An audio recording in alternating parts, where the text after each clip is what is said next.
Font-Thiétié, l'un des quartiers les plus pauvres de Pointe-Noire, la capitale économique de la République du Congo. Jordan Kunku s'entraîne ici tous les jours. En grandissant, le jeune homme de 25 ans a vu beaucoup de ses amis tomber dans la violence et la drogue et certains ont perdu la vie. Malgré son éducation difficile, Kunku n'a jamais abandonné sa passion. Il dit qu'il espère devenir champion du monde de kickboxing et montrer aux jeunes de sa communauté que tout est possible. C'est d'être international, parce que tel que là je suis Diable Rouge, mais il n'y a pas de compétition de kickboxing. Mais je me force au moins de faire les entraînements tout le temps et de sortir de mon pays pour être un joueur international et de manger au fait de ce que je fais.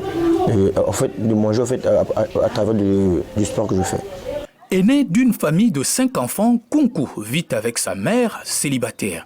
Pour subvenir aux besoins de sa famille, il a travaillé comme agent de sécurité pendant un certain temps, gagnant environ 150 $ par mois, mais il a dit qu'il avait récemment été licencié. Kunku passe maintenant la majeure partie de sa matinée au marché local où il gagne sa vie en déchargeant des marchandises pour 2 ou 3 $ par jour.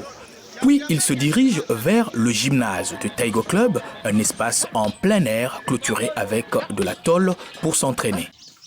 À Font-Thiétié, où l'avenir des jeunes est souvent compromis par la violence, Kunku motive également les jeunes à adopter le kickboxing. Cette jeune fille de 14 ans dit qu'elle s'est découvert une nouvelle passion grâce à Kunku. Amour Ngwakele explique qu'elle a souvent vu Kunku faire du sport dans le quartier et qu'elle était vraiment intéressée. Elle s'entraîne maintenant au Taigo Club, tout comme Kunku.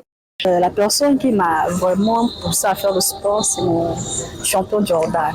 Je le voyais souvent au quartier faire le sport, ça m'intéressait vraiment. J'étais partie près de lui pour me montrer comment faire le sport, puis comme j'ai mis ça aussi il y a longtemps. C'est pour cela que l'avant-dernier où il s'entraînait, c'est ici au Club Tiger.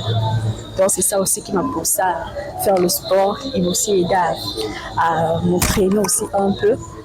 Nick Vungu Mananga est l'entraîneur de Kunku et s'entraîne au Taigo Club.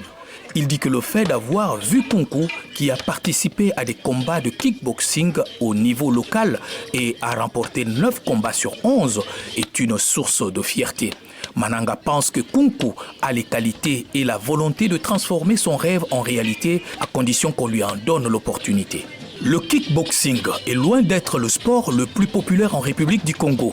La discipline manque de soutien et il y a rarement des compétitions pour que les athlètes puissent montrer leur talent. Mais malgré ces défis, Kunku espère qu'un agent de recrutement reconnaîtra son potentiel et lui donnera l'occasion de briller alors qu'il continue d'aider d'autres jeunes à rêver d'un avenir meilleur.